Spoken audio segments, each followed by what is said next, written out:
In this class with Hashem, we'll discuss about recognizing. A person has to recognize whether it's in life, on a date, going to a relationship. He has to recognize, firstly, what he's all about. Recognizing his characteristics, his level, where is he holding at in life.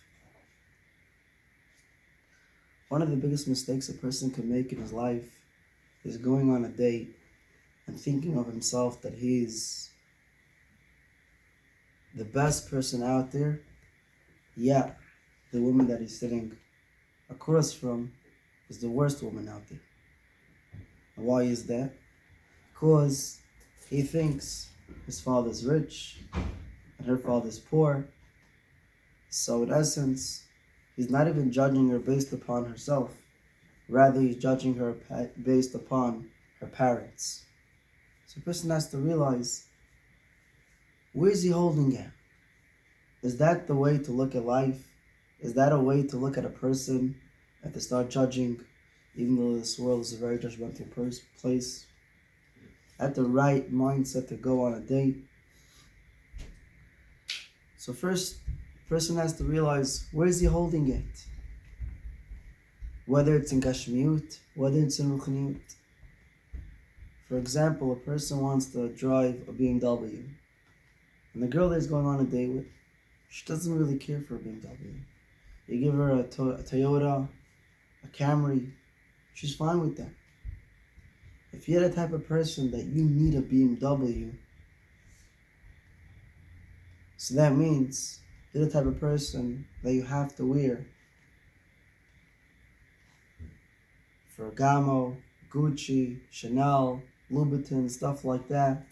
So automatically, if you're looking at this girl, she's not wearing what you expect. So down those lines, down the road, you're going to disrespect her because you need that to beautify your life when she doesn't need that to beautify herself. In Ruchniut, if a person's holding at waking up early every day, 7 o'clock, praying shacharit, 8 o'clock to 9 o'clock learning, then going out to work, and his wife is not holding it. She wants you 8 o'clock, yes. You'll wake up early, but you have to go to college. You have to go to work. So it's not going to help. It's not going to be the right choice to go and continue on this date or with this girl, because you both are at different levels. And therefore you both have different expectations, which will, at the end of the day, go head to head and usually make a big mess out of this relationship that you both realize and ask yourselves, why did I even start with this? So one of the key factors that a person has to know when he's going on a date is, what's my status? Rabbi, all go on Instagram. Baruch Hashem, yesterday was out for a couple hours. Person went on social media. Should always be out. Anyhow, so a person goes out. What's the first thing they check? The status. Everyone wants to know, what's the other G or the other guy's status? What are they up to in life? What do they care?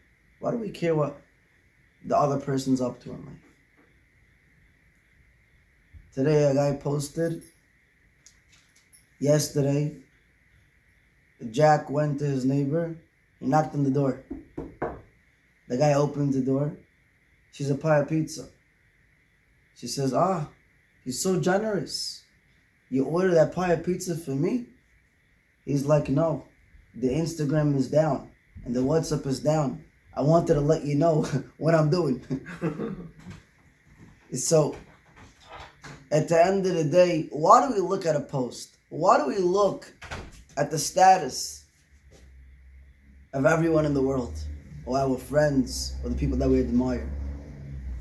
Because we want to know, what are they up to for us to keep up the pace?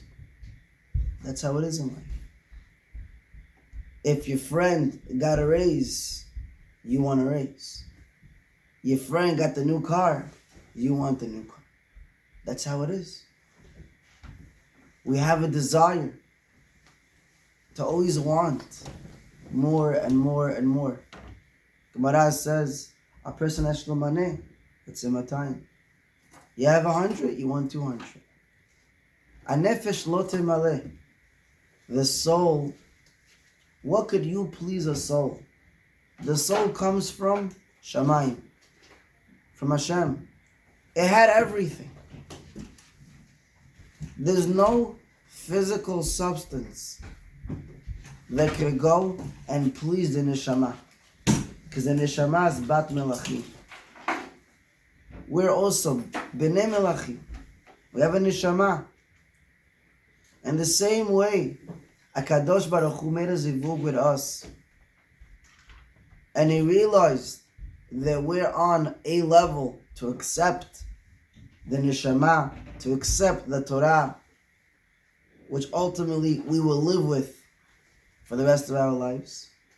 Hashem realized that we were on a certain level to accept that.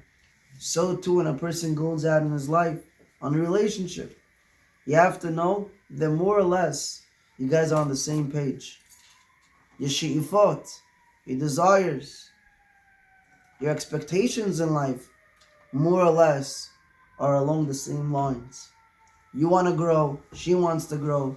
You want to become more tsanua, whether it's stopping to look at girls, whether it's Instagram, Snapchat, stopping to watch movies, goyish music, and so on and so forth. Right before Shir, I had a phone call. Called the guy to come to Shir. He tells me, I just came back from Uman. And Baruch Hashem, I'm so happy. I took upon myself not to watch movies, not to hear goyish music. Baruch Hashem is matzliach. And he says, I want to tell you, Rabbi, Baruch Hashem, I'm at a place where I'm happy.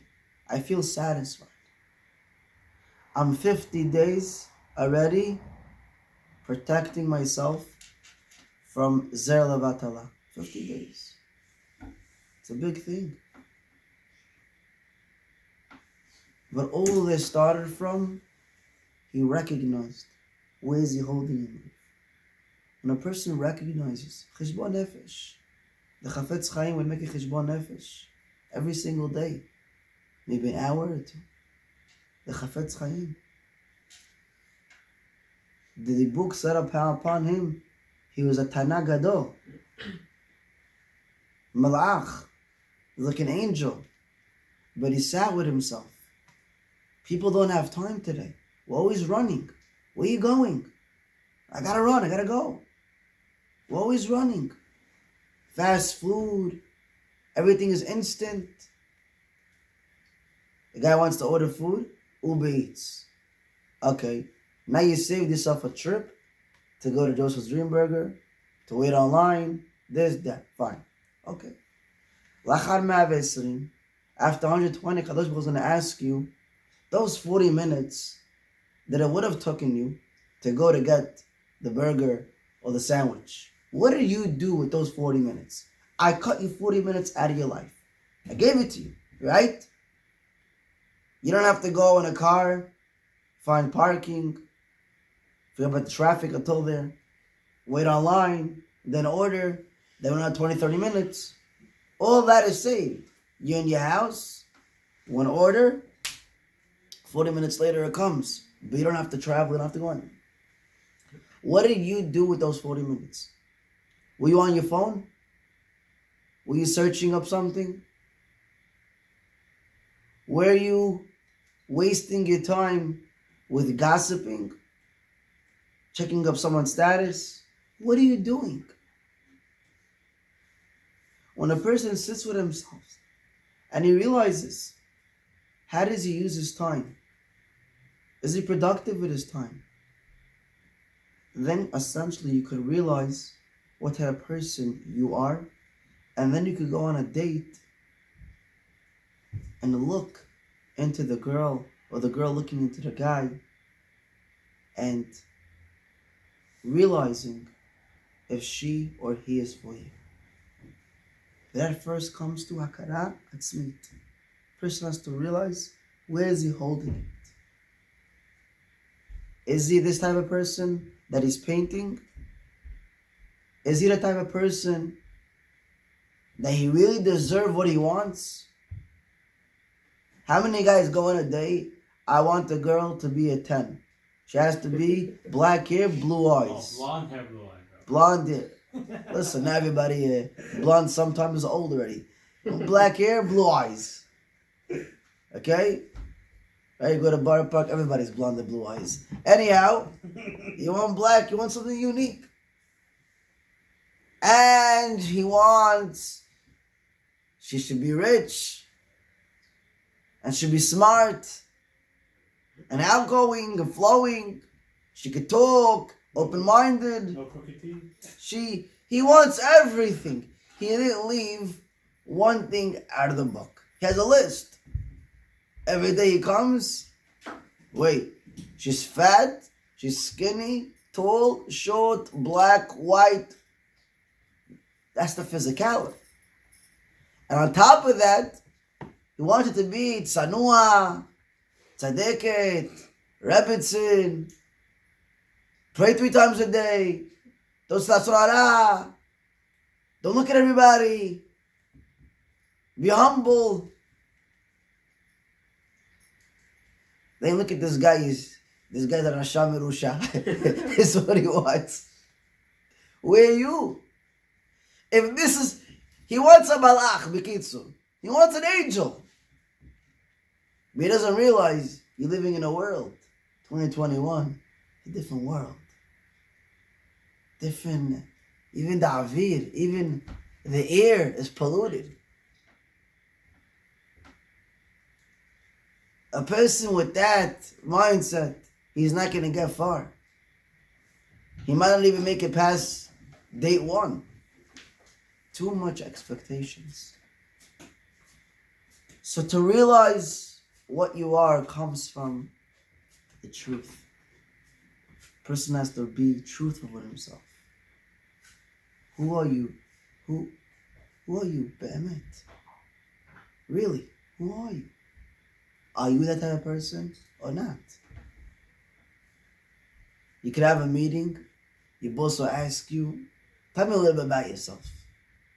Oh, I want to tell you, I wake up every day, 6:30. I go pray. Then I live for 2 hours. Then I take a hike. Then I eat breakfast. And this is my daily routine for the past 2 years. Just wow. I never heard such a thing. You really do this every day? Of course. In the back of his mind he says, only when I wake up on a good on the right side, I do this. The right side is once a week, not every day. So for the past 2 years, is that true? Maybe for the past 2 months. Maybe 2 months in the past 2 years he woke up. Maybe that's true. So you're painting a picture of fools. And then, what do you want? You go on a date. Your mother asks you, no, she's the one. Or your mother asks the girl, is he the one? He's not serious. Now you're so embarrassed. You really are embarrassed to say. Why? You know why? Because your parents know who you really are. Who you gonna fool? You tell your mother, I wake up every day early, and this and that. She knows exactly. Yalla, get up. Get out of the house. Go to work. Go learn. Go do something with your life. Meanwhile, last night, you made it sound like the Rosh Shivat Havruta. Every day, wake up early, pray nights, this, that. So a person has to realize, not just in Shidduchim, not just in Shalom Bayit, but anything in life. Realize your status. What are you holding in life? Where do you want to go? Who do you want to become? Which path do you want to go on? Make sure those that are surrounding you, it's a good influence, not a bad one. Because we get influenced very quickly. Very quickly. Last week's parasha, Bereshit. Right? God created the world. 6 days. 7 days, Shabbat Vayinafash. What are we holding now? Pashat Noach, right? What's Noach? Mabul. What happened? Hashem created the world. The Mabul? Yosef, what happened? Right away? From creation to demolishing the world? Elamai. HaKadosh Baruch Hu needed to mitaher the world, to purify the world. You know why? Because even the 3 tfachim of the ground, of the earth, was influenced by the amount of tum'ah that was almost 1,000 years going on. For 1,000 years. It wasn't like yesterday you created the world, today, boom, didn't like it, that's it. Demolish, you bring a bomb, blow up the building, and that's it. It wasn't like that. Hashem waited and waited and waited and waited and waited and waited and waited. And he gave a lot of signs. Nobody woke up. Say, what about Mabul? And even in the Mabul, people didn't believe. We get influenced. The trees were influenced. It's Kavachom of the people.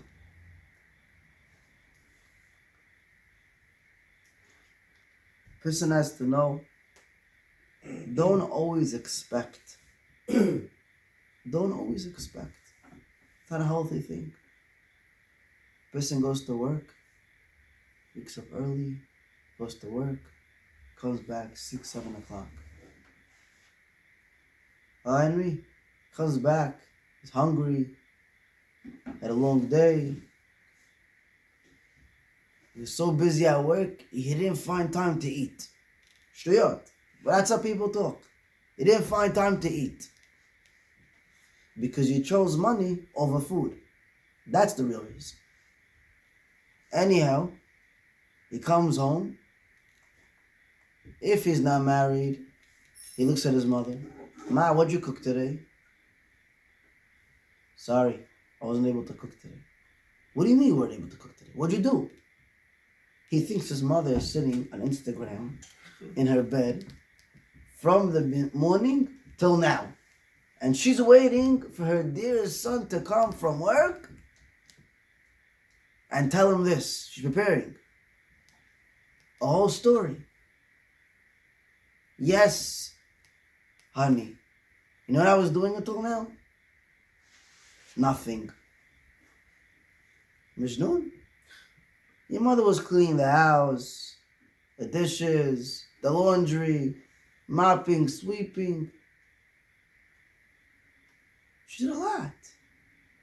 Let's see, you go to the house, you stay in the house one day, you clean, you prepare the whole entire house, and she'll come back from work one day and she'll ask you, where's dinner? What are you going to say? Are you crazy? Where's dinner? You know what I had to do today? You rip out your hairs. You come bald after one day. And they do it every day. And no complaints. And you come from work. As if Bishvili Nivra Olam, the whole world was created for you. And therefore, mother, you're part of the world that was created for me. So where's the food?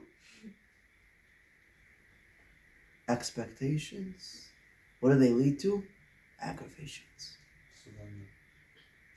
Don't expect. You know why? Because you don't know what she went through. If you were in her spot and you realize what she went through, you wouldn't even have a question. So what do? You order food. Or you make food. Nothing will happen. It's okay. You start understanding what it means to make food. So at the end of the day, a person who always comes with expectations. Either he's a chutzpah, a disrespectful person, or he's an idiot.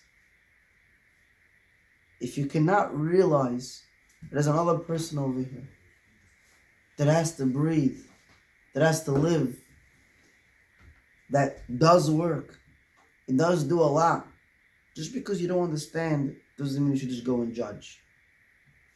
And it's hard to live in this world, al pi Torah, if you barely learn, you barely work on yourself, you barely sit with yourself. So it's a given that you're going to act that way. But at the end of the day, if a person sits with himself, he recognizes life is a little diverse. It's not exactly the things that not exactly the way that you understand, that's how life plays out. They're very different. Very different. The life of marriage is mushtat. It depends on two people that HaKadosh Baruch Hu brings. Whether it's from two sides of the world or two neighbors, whatever it is. That these two people, there's no greater match than these two people in the world. When you live with that initiative, with that goal, that motive, that right now, this girl that you're married to is the best girl in the world. Or this guy that you're married to is the best guy in the world. So now, your brain, in default, it's not looking for someone else. You know why? Because this is the best. I'll give you an example. Imagine you were working in your job for 5 years to get a Bugatti. And Baruch Hashem, really shouldn't say Baruch Hashem, but Baruch Hashem, you got your goal. You got the Bugatti. And you're driving down the road, and you know what happens? Not a crash. You want to say a scratch? Okay. A scratch. A dent. Are you going to say, oh my gosh, this, that? You're going to freak out. And you're going to say, why did I work 5 years? Or you're going to say, it was worth the 5 years that I worked for. To have a Bugatti. To drive down the block and get a scratch. But it's okay. I'll fix it. That's going to be your attitude, right? No matter what, I got the scratch, but this is the best car out there. And therefore, I'm willing to fix it. Right? Today, when you go out with a girl, default, how you look at her, she is the scratch. Or the girl goes out with a guy, why did I deal with it? Not a Bugatti. Not the best guy. Not the best girl. She's messed up. Get lucky. Next. Next girl online. He thinks she has a lot waiting for him. If you look at the girl, or you look at the girl looks at the guy, that, don't worry, there's many, many people out there. It's fine. It's okay. And they're married already. Or they're very serious. So that you know what's going to happen? You never get far in life. Why? Because you're always looking. You're looking at her, or she's looking at you as you're another guy. You're another woman. You can't look at her like that. And you can't look at him like that. You have to look at it as if you won $1 million. This is the Bugatti that you got. This is the best component HaKadosh Baruch Hu gave you. A guy came to his rabbi, says, Rebbe, This kid sat and learned his whole life. He doesn't know anything besides Rashi, Tosfot, and the Gemara. That's it. How's he gonna go on a date? They start talking. I want to go chidush. I have a Tosfot. He said, what Tosfot? What's your name? What are you holding your life? How do you want to build your house? Just listen. And if it, I don't know. I wanted the classic, you know? Hey, what classic? Where are you living? See, what this rabbi is a rabbi. I had a very big nisayon last night. So what's the big nisayon? Mutziza Vatala, you watching movies, what big nisayon? He says, Rabbi, I don't know how to talk to a girl. Last night I went on a date. Hashem Yerachem. I was pulling out those foot. He said, well, I married the Gemara. What do you want from me? She says, oh, you're a tough cookie. I gotta sit with you. He took out his pen, tells him, take out a paper, take the pen. Starts telling him exactly what to ask, what to say. Literally, a manual, a guidance of the whole second date. He explained to him details, but not stam details. Like he went to the T. And he tells him, you hear what I'm saying? He says, Rabbi, perfect. I have it all written down. He took out his MP3 player, he also recorded it. Okay? He comes to the date, he tells her, now I'm prepared. He tells her, how did you go from Tosfot to prepared? He says, I prepare like I prepare for Tosfot. He says, she sees him coming out with all this. He tells her. She's ready. I went to yeshiva over here, this, that. He starts telling you exactly all the questions and the answers. He's talking to himself. He takes a breath. She thinks like, okay, that's it, he's done.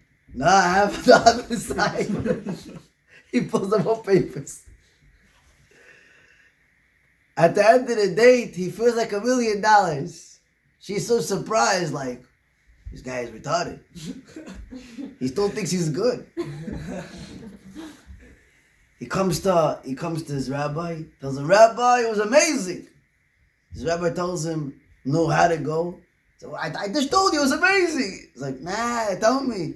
Remember I told you detail to the T? I want to hear the same thing how the day went. To the T.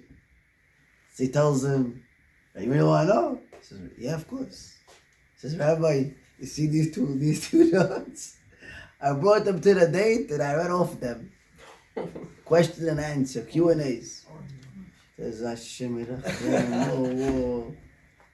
So the rabbi said, this guy, I thought he wasn't smart, but now I know he's dumb.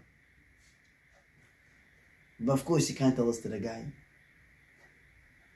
And he says to himself, okay, what's done is done. What am I going to do? And fix the past? No, I can't fix the past. Whatever he said was said. That's it. All he can do now is... He gets a phone call from the girl's parents. And the parents call the rabbi and say, Rabbi, we're amazed. We're amazed with the boy. He says, what do you mean? He says, the boy, he was so honest. He was so blunt. I loved it. My daughter told me it was a little weird. I'll tell you the truth. It was strange. But he's so honest. To be moved. He was so naive. He took the letter. Yeah, dude. The rabbi told me. He said, don't ask like this, ask like that. He told her to do exactly everything. And she loves that. She loves. She didn't even focus what he was saying. She focused how he was saying it. Where did it come from? And the rabbi said, from this story, I realized When Hashem wants to make a zivug, he can tell him this, tell him that.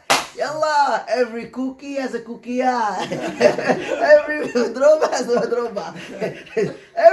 At the end of the day, a zivug, that's it. But at least he came with the mindset. He knew this is where he's holding at. This is where he's holding at. And he went with it to the end. And he didn't have expectations. Nah, this, that, I don't know how to talk, she knows how to talk. Nah. He realized where he's at. And with that, he went to the date. And she realized she's willing to marry a guy, Talmid Chacham. All you know how to say is Rashi and Tosfot. And even on a date, when he comes to the date, he's coming with the list. And he's telling exactly what the rabbi said. She tells him, in the back of her mind, she's like, wow, you know, it's amazing. It's amazing. And the guy might tell you this. If you do this, I'm not going to get a phone call for the parents. I get a phone call for the girl. This guy's retarded. To be continued. Another guy. But at the end of the day, when you realize what you're all about, when you realize whether it's a boy or a girl go on a date, or in a relationship, whatever it is, you realize what you're holding. And then you know what to expect. You also know what to look for. To realize, what do you want to do in life? You want to grow. And with that, a person could go and start a new relationship with, whether it's his wife, whether it's the girl. We mentioned before, very vaguely, we'll go into a little bit deeper. Imagine a king's daughter, a princess. Who's she going to go out with? A prince. It's accepted in the world, that's how it is, right? Or a rich guy, who is he going to marry? A rich girl. It's accepted in the world. The question is why? Why don't you see the classic princess marrying a regular guy? Or the classic prince, a regular girl? We have it. Or a rich guy marrying a poor girl. The classic, not abnormal. The classic. Why don't you see that? Only movies. Classic? Only movies. No, Exactly. no, But there is Guys, situations pay where- attention to the there's question. Situations where the guy has no. Did I money, say there's no marries a situations? child. I said the classic. Guys, Guys, pay attention to the question. I guarantee you won't have. Why don't we find it? That the classic, the norm becomes a poor guy marrying a rich girl, or vice versa. You know why? I'll tell you why. Because a prince, where did he grow up in? Castle. In the castle. Or the rich guy, where did he grow up in? In a mansion. He was spoon-fed. On Shabbat, his father wanted wine. You think he got it from his chair? There's a butler. You think the mother got up from their chair? She's a khadama. How many khadamas? 15. She has a white one for Sunday, the Mexican for Monday. She has the Brazilian for Tuesday. She has for every single country another khadama. Now, we don't realize, but this goes deep into our nefesh. When you grow up with such a status that your parents are kings, your mother's a queen, your father's a king, you know, how do you act in accordance? You're the prince. You grew up with what? You were spoiled. Every seudah, every breakfast was 5-star. Right? Most of us, you want to get a 5-star breakfast. Once or twice a year, you go to Miami, you go to this hotel, that hotel, you get a nice room. That's when you experience what the king or the prince goes through every single day. You can't compare, it's a whole different level. So when a king's son, the prince, goes on a date, his classic, his norm is on a different level. His expectations are on a different world. So to match those expectations, you have to come from the same background. It's, so to speak, that's what he needs. He needs the steak. La halacha, this is so true to the point that halacha says, if a rich guy loses all of his assets and he used to eat ribeye steak every single day for dinner, la halacha, you have to collect money for this guy, not for Chinese, for a ribeye steak. For this rich guy who went down and lost his money. That's the halacha. Why? Because your Chinese that you ate last night, your burger that you're going to eat tonight, your rice with choresh, bakhsh, whatever you guys eat, all those stuff, that's his classic. That's his norm. It's a different level. You go to Miami, you want to feel a little hype, you rent out a Ferrari, F458 Italia, $2,000, you drop it, yellow, that's it. Stupid guy, bro. You feel like you're a millionaire, huh? You driving the car, boom, boom, boom, you go to the shul, this, to the beach, all the girls coming out, wow, what's going on, this, that. What are you talking about? This is my car. I didn't rent it. This is my car.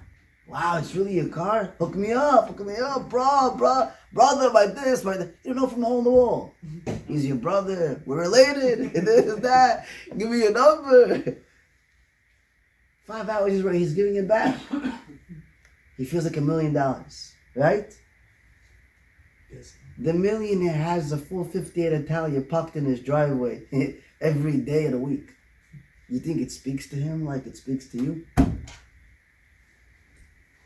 On a nice day, a nice Sunday night, he takes out his wife with a Bugatti Veyron. You think it speaks to him of a Ferrari? Ferrari, the Toyota Camry for him. Maintenance. His driver drives that. That's why the norm is that a prince marries a princess. Because they came from that. They come from that standard. So the point that I'm trying to make is, at the end of the day, when you realize where you come from, where you're holding your life, it's easy to adapt to another person who's holding in that status. When you have a rich guy marrying a poor girl, or vice versa, a lot of times, by the way, even in the community where it does happen, it ends up breaking off. Or they're too embarrassed to break it off because they're going to lose the rich lifestyle, which it's epitome, but Okay, fine. So then that's just the world that we live in, that you have to live a rich lifestyle even if you're poor. So at the end of the day, they'll shut their mouth, they'll eat all the garbage, just for what? To drive that Range Rover, to go to Miami, to go to Deal, to go to Punta Cana, Rio, Vegas, or whatever it is. So at the end of the day, the reason why the rich marries the rich or the poor marries the poor is because they're two that are able to understand each other. When you're rich and she's poor, you expect a lot of things from her which shouldn't be expected because she comes from a different background. And the same way she expects from you different things. For example, a woman or a guy that's poor and they grew up, they understand what it means to make money. They understand what it means to have a clean house. They understand what it means for a woman to cook food because they saw their mother sweat over making food. You're a rich guy. You know who took care of you? The khadama. You know who cooked for you? The nanny. You know who was there for you in the hospital? Some other G. It wasn't your mother. Your mother was too busy in Vegas taking, hey guys, what's up? She has an 18-inch wig, comes all the way to the bottom. It's a wig still. It's still covering her hair, right? With highlights, blonde, this, that. She's busy telling people, how should you conduct to your kids? She doesn't even know her kids' names. She doesn't even know what their favorite color is. Okay, fine. That's not okay. That's the norm today, characterizing- by the way. you're Joseph, that's the characterizing norm every single today. rich person as a bad person. That's not true. A lot of people get married to rich people get married to these bachurim that are inside yeshivas. These rich girls get married to bachurim yeshiva that all they want is to give the guy hatzlacha, give him panasah, because they see that he's learning Again, and he's Joseph. becoming everything. That's just talking Joseph, about again, that, again, but you're at off the end of the topic. day, at Again, the end of the day, the you can norm- go ahead and marry a person who's rich and a person who's poor and still have a good relationship. And I have a lot of friends who have married. I've seen them get married rich and married into poor, whatever it He's is, saying and it's not I've a common seen. thing. That's what he's saying. It's not a common thing, but he makes it That's sound what like he's it's. saying. No, you made it sound a bit that like, oh, this is just everything. There's no like it's not gonna work out. It's a very, I think everyone's here, everyone understands. 99% of it, that's bull. I'm telling you, I know too many people got divorced. Yosef, as much people as you think, whatever you think is right, it's proven facts, yeah? Just open up, you'll see the world a lot more when you get older. And you're young, so your knowledge is very limited. Your knowledge is very limited, but this is Chazal. I'm not saying whatever I think. This is Chazal. I know, but I'm just saying. So there's no I know but. There- If you know but, that means you disagree. It's Chazal. This is what Chazal say. Okay. And therefore, whatever Chazal says is 100% true. It's not even a question. For us to understand, you just have to open up your eyes more and see the day-to-day life. The norm, I think I'm pretty clear. It's even recorded. You can check it up after. I'm not saying rich people are bad people, poor people are good people. That's not what I said. And I didn't say it's impossible that a rich cannot marry a poor or vice versa. I did not say that. What I did say is that the reason why the norm isn't that a rich marries a poor and a poor marries a rich is because different expectations, different lifestyles. Now, And what if people are working on each other to change who or their situation? could you find a rich marrying a poor? Of course you can marry. And it works, 100%. But the reason why the norm, the classic case in our day-to-day life, people that you know, the classic are not going to marry each other is because different lifestyles, different background.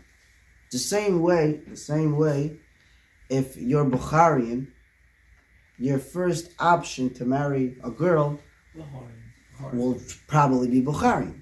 Not a Moroccan, not a Persian, not an American, not an Israeli. Why? Because you could adapt to it a lot more. Not in a bad way. The reason why people want the Moroccan, they want Moroccan because they understand their slang, the background, the food, the mentality. It's just easier. You can communicate. It's just easier. Not that it's impossible. We see people getting married from all different types. Tall, short, fat, skinny, black, white, all types. We see that it happens. No one's saying it doesn't happen and it's impossible to happen and it's a bad thing if it happens. No one's saying that. I'm sorry if you understood it that way. But at the end of the day, when you realize where you're holding at and regarding the person that you're going out with, if you realize this is who you are, then you could ultimately realize also the next person who is sitting next to you. If she could be your day, or she could be your wife, or whatever it is, at the end of the day, or a relationship, anything. But at the end of the day, you have to make your characteristics and where you're holding in Gashmiut and in Ruchniut. You're constantly doing that every single day. Sometimes, but the thing is that you can't really characterize one person as one thing and then just shove them in a box and say, okay, you're only available to this bunch. No. People are able to go ahead, change who or how they act, how they present themselves. And when people do that and they're able to go ahead and change the way they act or change the way they're perceived or the way they go ahead and basically presenting themselves, then their options are different. Yes, sir. Could you expect from a rich guy to think like a poor guy? Could you expect a rich guy? Yes or no? Don't go into it too many times. It sounds very dumb. Could you expect on a random day, okay, you see a rich guy, could you expect him to understand what a poor guy is going through? If he never went through it, no. Thank you. That's all I'm saying. You understand it yourself. So what's the whole conversation? Why are we arguing if we both agree on this? Okay, I'm saying. I think it's People- impossible. It's uncommon. I just said it's uncommon. Maybe you're hungry, so You think mean it's- before it's- Zivug is an You mean- actual, like, What? it's meant to be. Then obviously It's it's like meant the to rich guy marries the poor woman. Yeah, it happens. Do you mean, like, you Here, shouldn't go on. The you shouldn't go on a Midrash, date? one second. The Midrash says, Shlomo HaMelech said, Me'Hashem Isha Le'ish. Me'Hashem Isha Le'ish. Why did Shlomo HaMelech say this? You know why? I'll tell you. There's a Midrash, it's not so famous. The Midrash says like this. The Midrash says, Shlomo HaMelech was given in Nevuah that there's going to be a poor person that's going to marry his daughter. Shlomo HaMelech, as we know, he had 1,000 wives. And from 1,000 wives, he had many kids. Hundreds, if not thousands of kids. And he had one daughter which he connected to on a different level. Her name was Ktsia. Why? Because not only that she was brilliant, but she was also gorgeous. Again, it's not common to find someone who's brilliant and gorgeous together. Hashem gives you the chen to be brilliant. Why? Because you're lacking in something else. Usually. Okay. Hashem usually gives you beauty to rub off on the brilliance that you're lacking. Just for it to go in this world. To make it out of this world. But to find someone who's brilliant and gorgeous, or to find a guy who's handsome and is brilliant, it's very uncommon. Very uncommon. So Shlomo HaMelech connected to his daughter Ktsia because she was brilliant and she was gorgeous. And for Shlomo HaMelech, who was the wisest of all men, that was something that broke his heart and made him connect to her on a different level. And for him to hear that she's going to marry someone who comes from a poor family, he couldn't accept that. So what happened? He made a meeting. In that meeting, he called his top generals. And he tells them like this: I want this secret to be between me, you, everyone in this room. That's it. Whoever says anything will be killed. He said that. Says the Midrash, they went. In that meeting, Shlomo HaMelech says, a couple miles from here, there's an island, untouched island. Nobody lives there. I want you to build a castle. Huh? Sounds like Shrek? I want you to build a castle. And in that castle, you're going to build 30 floors. 30 floors. And in that castle, 30 floors, there's not going to be any steps. You hear? No steps. On the top floor, you're going to build a nice, beautiful penthouse. Mansion on top of it. Now, surrounding that castle, you're going to build bulletproof walls. Thick. Like the Pentagon. Okay? And you're going to go and protect it with guards.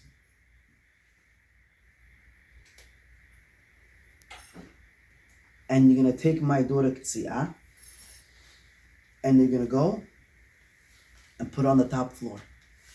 And you're going to make one window, and through that window, we're going to deliver food every day. Through how? An eagle.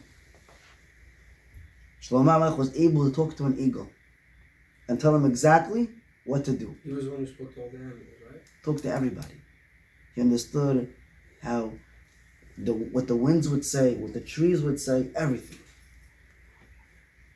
Says the Midrash, there was an eagle that would deliver food every day from the greatest chef in the castle of Shlomo HaMelech.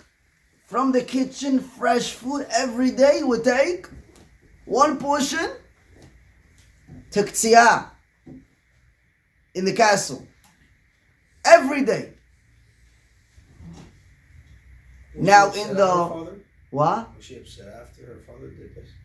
No, because she said it. Her father knows what's best for her. And this is what he decided. She accepts it. But she didn't know why he did it. Because then they would give her an option to go against. That's the Midrash. Okay. Says the Midrash, in the next town, there was a family. A very small family. A husband and wife and a boy. Let's say the boy's name is David. David grew up with his parents. He realized that his parents are very, very poor. He does not want to live his life being poor. So he struggled and struggled and struggled. He saved up every day another nickel, another quarter, another dollar, another two. And slowly, slowly, he saved himself at the end of a couple of years $20. Back then, $20 was a lot of money. He told his parents, Abba, Ima, I love you so much. I want to go out to work so both of you can live comfortably for the rest of your lives. It's a beautiful thing. Says the Midrash. His parents tell him, no, don't worry. The same way we made it until here, we're going to continue. Don't worry. Everything is fine. He says, no, I cannot let myself go through another day and see what you guys are going through. Impossible. Back and forth, back and forth. David gets up, he hugs his parents and he says, one day I'm going to be back. I'm going to take care of you guys. I know you disagree with me, but I'm doing it for you and for me. And he goes. And David every day travel, spend money, food, this, shelter. And he got to a place where he said to himself, after a couple weeks, he's traveling, this and that, the $20 are gone. There was a dead corpse, a dead animal, laying on the road. And David was so poor, he didn't have clothes, he didn't have anything. It was hard as it is to strive in a jungle, to live in a jungle. His food's gone, no more money, no more anything. How's he gonna make it out? He says, now it's freezing cold. What did he do? He went.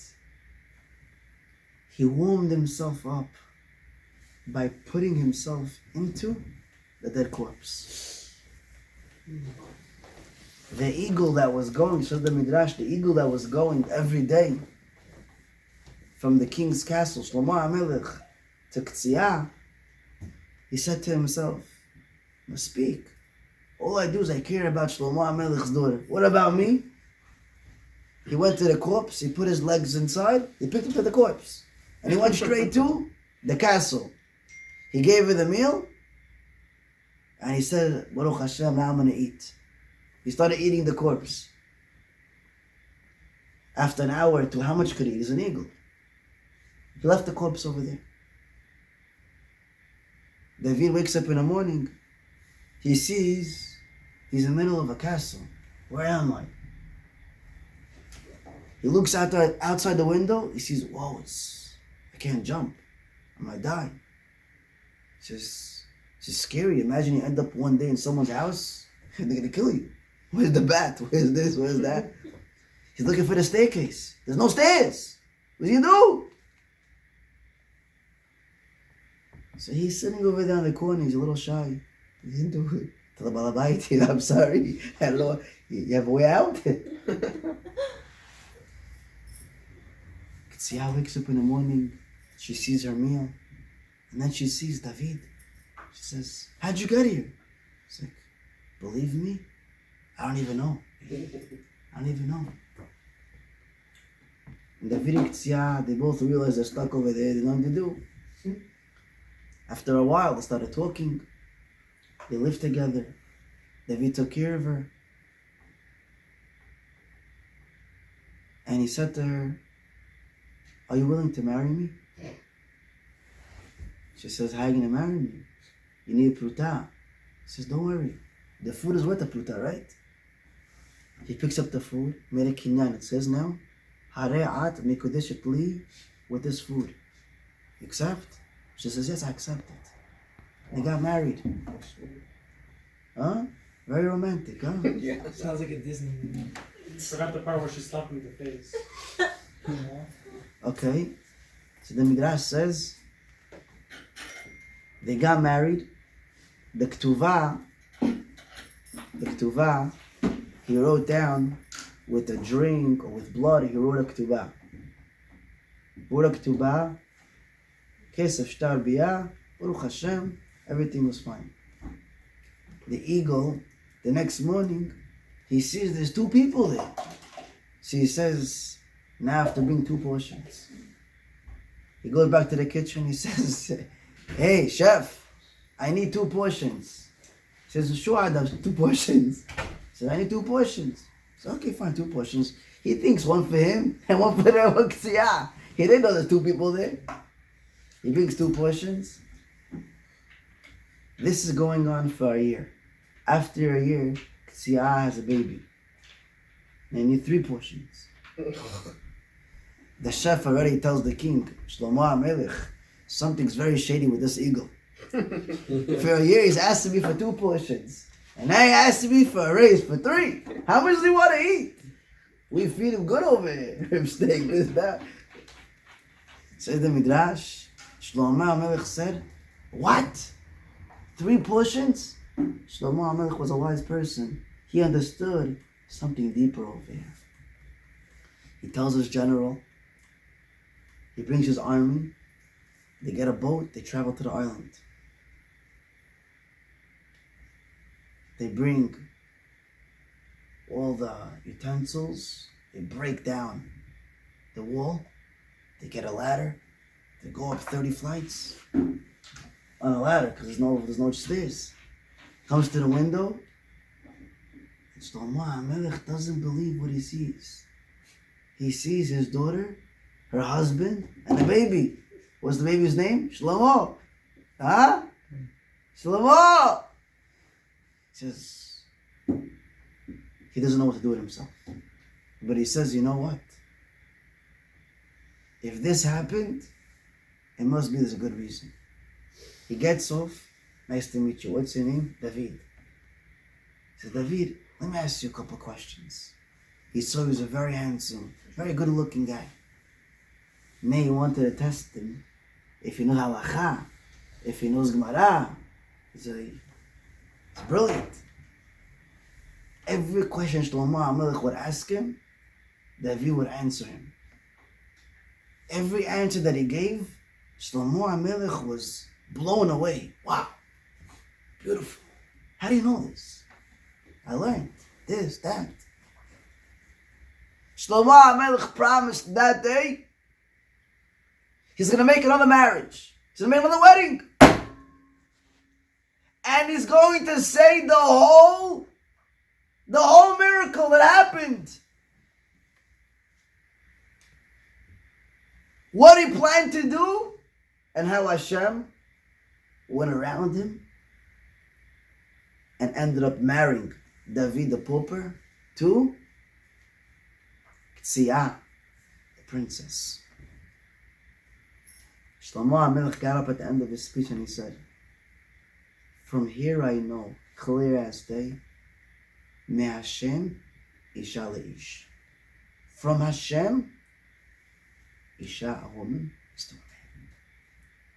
So yes, we do find in the Chazal the extraordinary. Extraordinary. We find it. But the classical, you don't find it. The very reason is because it's 2 extremes. It's hard. Imagine you have a Baal Tshuva, Right now he became Choser B'Tshuva. Esh, Orot. I can't from Uman. That's it. Anybody wearing a wig? I rip it off his head. And then you have a girl. She's already in shiur. She's mechazek. This, that. She goes on a date. He wants to rip off her hair. She says, why? Netanua. Say, listen, yo, I know you from the clubs. Last week you were there. Hey, went to Umar, you came back Sadiq. What happened? Said, no, that was the past. Now I'm strong. Me and Rabbi Nachman on the same level. Said, whoa, chill. Rabbi Nachman lived a whole long life till he got to where he got to. You think 1 second? So you can't have two extremes. Doesn't work. So you're gonna find me 1 in a million that works? Okay, it's out there. You don't live with them. You don't know exactly what goes on. There's many stories. Henry, many stories. It was a birthday. There's many stories. That's why a person has to know where he's holding at. Takir tatzmecha. First recognize who you really are. What are your capabilities? What are you holding at? What do you want to move on to in life? And according to that, you could find the right zivuk. Maraz says in Ivamot, Samachim Lamud Aleph, Nachit erga nasiv itita. Learn that from there. The person has to go and evaluate himself. Every day, 1 second, every day a person should evaluate himself. Take 2 minutes, 3 minutes a day. Evaluate yourself. Realize, what are you worth? Right? Every couple of months, a person he wants a raise. Right? You're working in a pizza store. You're doing the same thing for the past 2 months. Mm-hmm. You want a raise. What do you want to raise? You put the same cheese and the same sauce you put every day. What's special about you today? Huh? No, what do you mean? I finessed it. I got cameras. They see you doing the same thing every day. A person works in the stock market, comes to his boss. Hey, boss, I want more. He says, why? You still come every day 9:30 and you still leave 4:30 every day. Well, what do you want? You want a raise. Why? Because you got better at what you do. But how do you know you got better? Because you evaluated yourself. So we know how to evaluate ourselves. But only in things what we want. In things what we want, we evaluate ourselves. Wait, if a person, he or she, okay, they believe strongly in something, meaning they have a goal, a passion, or something that they feel like this is what their purpose is in this world. Okay, besides obviously praying to Hashem and everything. Can you give me an example? Let's say the person believes that his purpose in this world is to be, I don't know, a sailor. I don't know what it is. A person has something that he's passionate about, okay? And he works towards it. That's the thing. You have people who you see in our day and age that are old and working in a job that you would think is a lesser job, but the thing is that could be that person has a whole different, it's probably his passion. He wanted to do it. Could be. You don't know.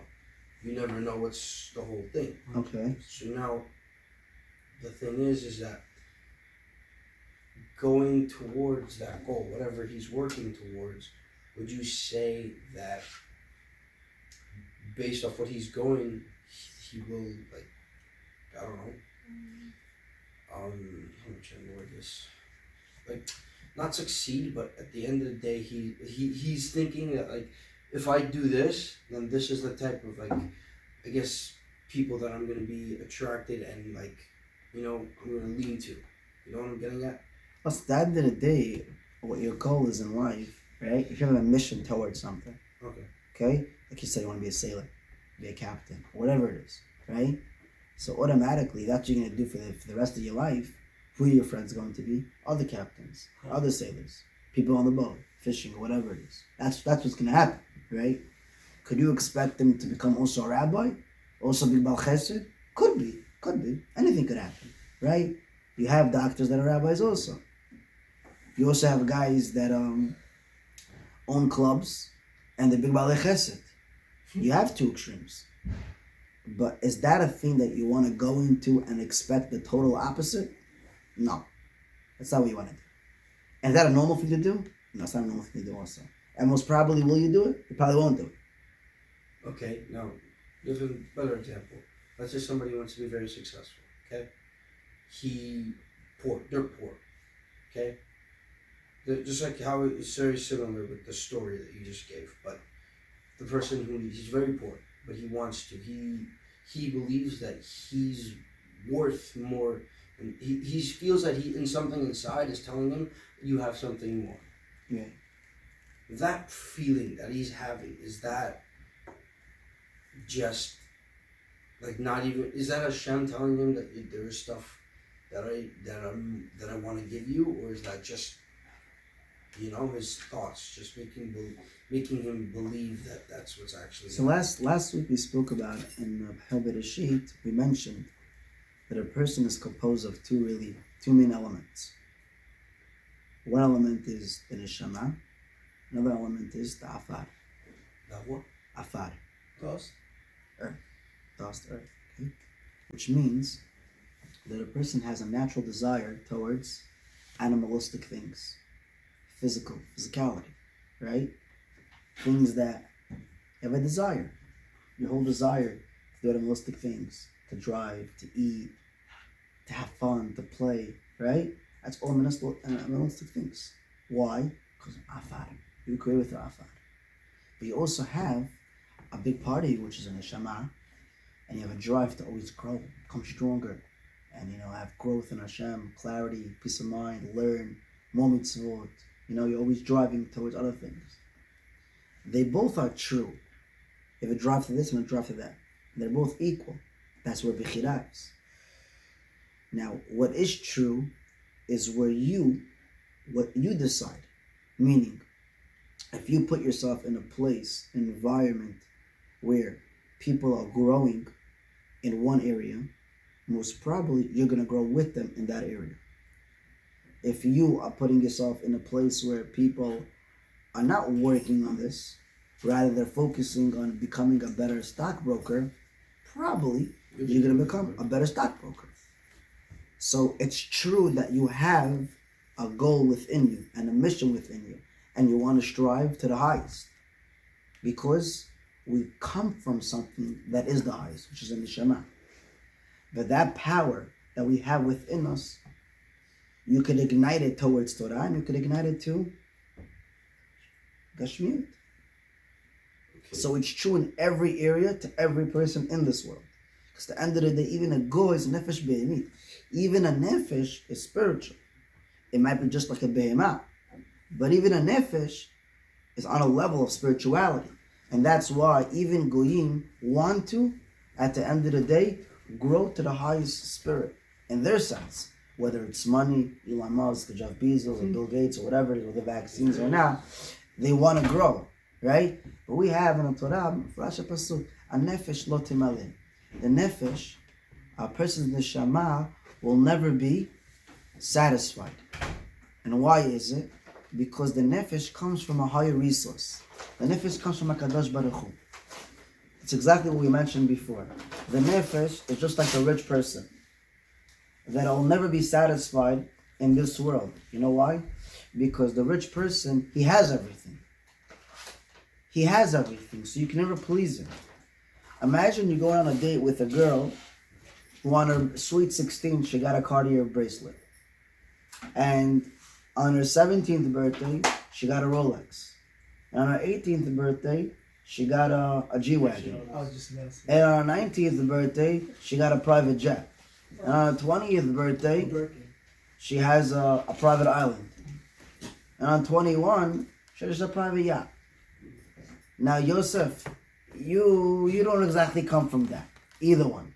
So maybe at 40 years old, you have one of them. Zat Hashem. B'ezrat Hashem. Not B'ezrat Hashem, because these things take you other places. But anyhow, usually, guys.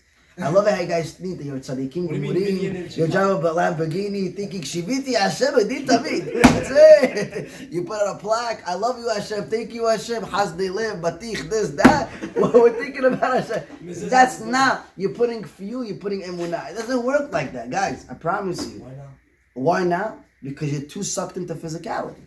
But you can't give someone less. You can't eat a steak every day and say, wow, this is geschmack, now tomorrow I wake up early to pray Hashem. It doesn't work like that.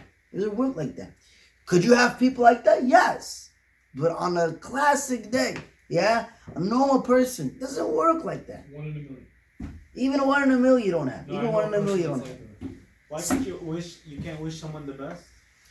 What's the best? You know what the best is for To him? be happy and healthy. To be comfortable. Happy and healthy. Happy is very questionable. What are you happy with? A guy is happy with a Rolex. Is that a good happiness? No. Nah, that doesn't bring health. Because if he loses, he's gonna cry. But Henry, you just said something which is very true. But I don't know if you realize the world you're living in. The world you're living in is that when people get a Cartier, a bracelet, this, that, a love bangle, this, 20, 30, 40,000, you start talking to them, they wake up, now we're talking, right? That's what makes them happy. You know why? Because they saw it on this status, on this girl, and this, that, whatever. So at the end of the day, what am I saying?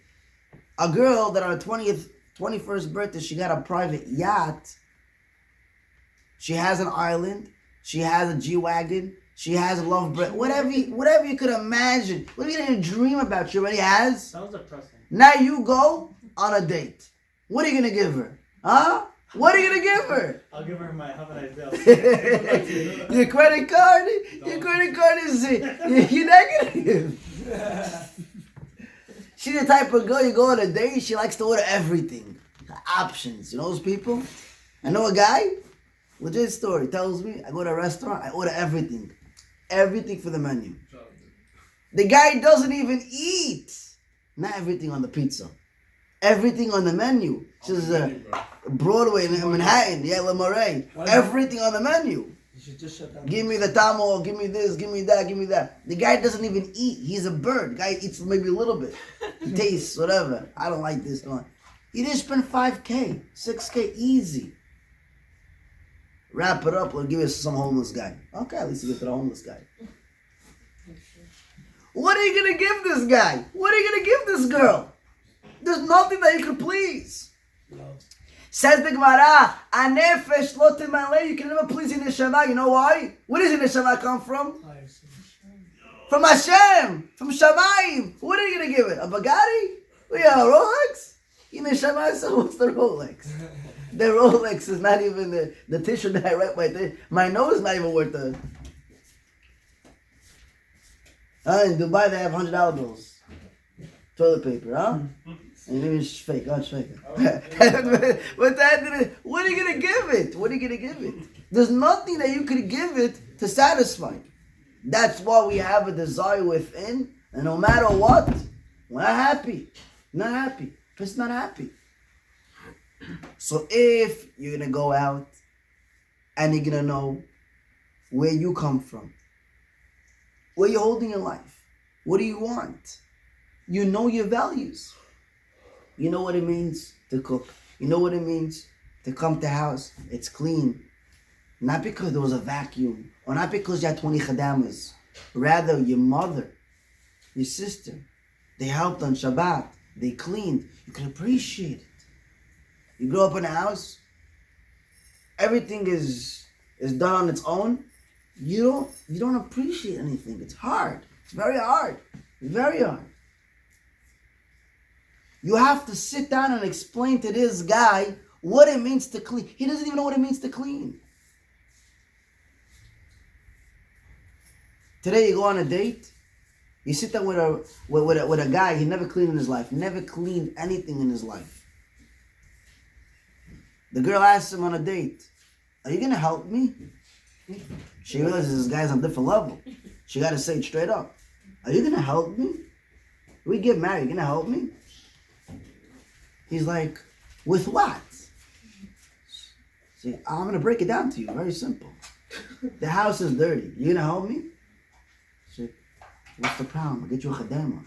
She said, "No, I don't want chadema. I want you. You gonna help me?" "I'm not gonna help you. My mother doesn't clean the house.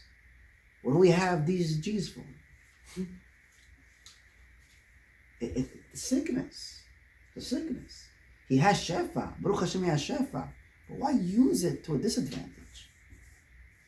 This week, I was talking to a guy, he's 30 plus years old. The guy's not married. He's going out with a girl every single day. A one night stand. And I'm telling this guy, you know, when you get married, I feel bad for you. You know what a woman is. So I have experience. I'm like, you don't have experience. It's like, what do you mean? I'm gonna work. My wife gotta clean. I'm like, what if your wife doesn't feel like she can clean? She's pregnant. She doesn't feel good. And what if you have to wake up in the middle of the night for the baby? I'll tell her, listen, that's your job. It's not my job.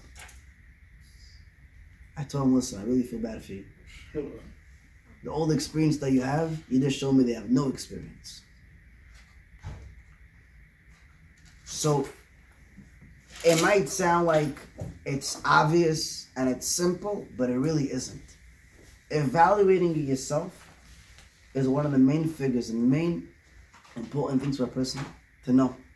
And with that, a person could go and realize with what I'm going into. What am I going into? What do I want? What am I trying to seek out of? And then it can be much there. But if I don't get it, if he like really like cares about the girl, isn't he gonna do it just because he wants to put in the effort, extra effort? Sorry again. Like the case that you just gave, like he said no, but so like he doesn't. It sounds like he doesn't even care about it. Exactly. It That's sounds the like he problem. just wants like just someone just to do everything for him. Meaning he's so stubborn. He's so stubborn that he feels like she has to do everything. Yeah, but even if he has 50 slaves, if he really feels something for her, he'll be like, I'll do it for you. You know? But the mentality is when you have 50 slaves and everything is done for you, usually you don't do these things. Yeah. You don't get up. The biggest miscan is a person who doesn't do anything. He's spoon-fed. He's the biggest miscan. Because at the end of the day, when he falls down and he doesn't have that money, or you know what? Even if he has the money, till Ma'ava Esrim, what chinuch is he giving his kids? What chinuch is he giving himself? It all depends on the person, though. Yosef, you're going to go back and forth to it. Again, Every rule is general exception to the rule. case. Yosef, you're going to learn it the hard way in life. I'm sorry, but that's how it is. You have to focus on a general. You can't look at one guy, take him as a lesson, and be blind. That's called being dumb. No, I'm not saying that at all. I'm saying that you're going ahead. You're saying the normal thing is, okay? Yeah. You go ahead. Everybody, there's people who are like, okay, it's normal. Everyone has their own thing. But if you feel and you see and you're moving forward and you're working on yourself every single day, you're telling me now, it doesn't matter whether or not you're working. Did I even speak about that, Bechlal? Not the whole shit. Did I ever speak about that? I didn't even speak about it. I didn't even mention that. You realize that? I don't know. Now you don't know. Very simple. If you, Yosef, think about this. If you're working on yourself, today you're a changed man, right? Yeah. Are you going to speak to your wife like that? If you cheat. One time. Good. At least you're thinking. If you're working on yourself, right? You're evaluating yourself every day. Yeah. Are you going to speak to your wife today like you spoke to her yesterday? If you're working on yourself. No. No, right? You're going to change, Yeah. right? Because if you are, then you didn't change. So you're in the process of change. Good. So if you're not going to speak to her like that, you know what that means? You're not the same. You're not that guy, right? That's not what we're talking about. A person who lives his life, he's 30 years old already, okay? And he has everything going for him. And he's still with the same mindset. This is what I am. That's it. Ada Kevin. She's going to do this, she's going to do that, whatever. You're training yourself. Chinuch, by the way, doesn't start when you get married and you have a kid. We say it many, many times. Chinuch starts today. Today, with yourself. Okay? I'll explain you how. You have your brain. Your brain is very sophisticated. How does your brain act? You know? Impulse. So without going into all the science, all the philosophical ways of how the brain works, so the very simple term, in short, your brain reads you the way you act. I'll give you an example. Reb Chaim Kanievsky could sit and learn 15 hours a day straight. He has a brain and you have a brain. Why does his brain let him sit 15 hours? And for us, he's sitting 5 seconds and you already have to get up. Why? He taught his brain learning is life. And when I'm learning, I'm living. So please don't interrupt. And the brain didn't stop. It keeps on interrupting every day. But he puts him in timeout. He pushes him away. Okay? His Yetzer Hara, which is in the brain, tells him this, that. It's in the heart. It goes all over the place. It's waiting for you. It's waiting for you. It sends messages to the brain also, right? The heart, the brain, all connected. So it sends messages. So at the end of the day, when you train yourself to be a low-key person, to help other people, that means you're brainwashing yourself from within. You control yourself. When? When you work on yourself. When you don't work on yourself, you're a slave to your desires. You're the biggest slave. You just don't even know. People the whole day eating outside, eating whatever they want, sleeping whenever they want, waking up whenever they want. They think they're free. The truth is, you're the biggest slave. But you're a slave without any jail. So you don't really see it. You don't really pay attention to it. But if you go deeper, you're a slave that's within this world. And wherever you go, you're a slave. You know why? Because you don't have any decision that you could make for yourself without your desires getting involved and telling you and deciding for you what to do. So therefore, when a person, you want to start something real in life and make sure that it's productive, evaluate, and it's permanent, right? Evaluate yourself. It's very important. When you evaluate yourself, you're able to get to greater heights in life. Exactly. Let Hashem help us, each and every single one of us, to take upon ourselves at least a couple minutes a day, and with that, make all you guys fine. Let Hashem this year, as He will be